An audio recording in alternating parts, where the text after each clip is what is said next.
Finally जेजेके का chapter 255 का spoiler आ चुका है। इस चैप्टर में मेरा भाई काफी ज्यादा धमाका है, क्योंकि सकुना ने जितने भी सोर्सरर्स को पेला था वो लगभग सारे के सारे वापस आ गए हैं, सिवाय बिग 3 को छोड़कर। जहाँ पे चैप्टर 254 का एंड हुआ था वहीं से ये चैप्टर स्टार्ट हुआ है, जिसमें मैगवेल सकुना के अगेंस्ट खड़ा है और वो अकेला नहीं है, उसके साथ लारोई भी खड़ा है। पता है इस बंदे का नाम मैं सही से प्रोनाउंस नहीं कर पा रहा हूँ, तो आप अपने आप देख लेना, ठीक है भाई। फिर हमें सडनली फ्लैशबैक में धकेल दिया जाता है। इसमें यूटा कन्विंस करने के लिए मैगवेल के पास आता है और उसे कहता है कि तुम्हें हमारे साथ सकुना के अगेंस्ट बैटल में आना चाहिए। तो मैगवेल साफ साफ मना कर देता है कि भाई मैं उसके साथ नहीं लड़ सकता, क्योंकि बहुत ज्यादा पावरफुल बंदा है और उससे कोई नहीं जीत सकता। और साथ ही मैगवेल ये भी जानता था कि गोजो के साथ ये सभी सोर्सरर्स को पेल देगा। फिर भी यूटा कहता है कि मर्डरर एक जायंट मॉन्स्टर है और वो अपने एक अटैक से पूरे जापान को खत्म कर सकता है, तो इससे अच्छा है कि हम सकुना के अगेंस्ट ही फाइट कर ले। तो मैगवेल अपना एक कंडीशन रखता है। और भी काफी सारे कन्वर्सेशन हुए, उसको मैं कवर नहीं करूंगा क्योंकि कुछ खास है नहीं ना भाई। मैगवेल इस फाइट में कूदने के लिए अपना कंडीशन रखता है, लेकिन उसके बावजूद भी उसका एटीट्यूड एक अलग ही लेवल पर है भाई, क्योंकि वो कहता है कि भाई गोजो ने मेरा डिसरिस्पेक्ट किया, उसे आके बोले मुझे सॉरी बोले और वो मुझे कन्विंस करे कि मैं इस फाइट में कूदूं, क्योंकि वो जानता था कि सकुना से मैं नहीं जीत सकता और सकुना काफी ज्यादा पावरफुल है। और सकुना से जीतने का एक ही रीजन है कि जब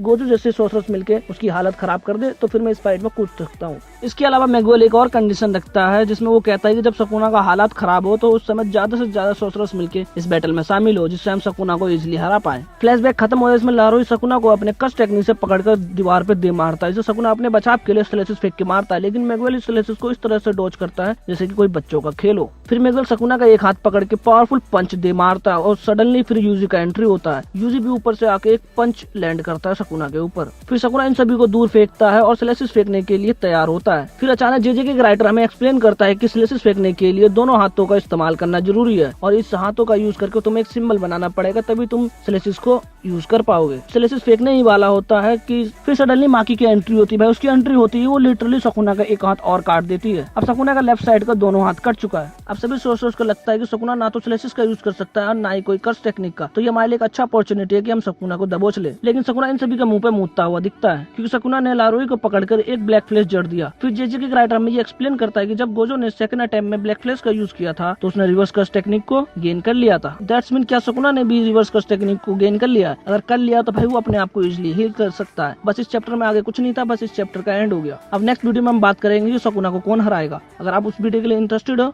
तो कमेंट सेक्शन खुला जाके कमेंट करो और साथ ही इस वीडियो को लाइक शेयर एंड सब्सक्राइब कर लो। तो मिलते हैं एक और वीडियो में, जब तक के लिए बाय।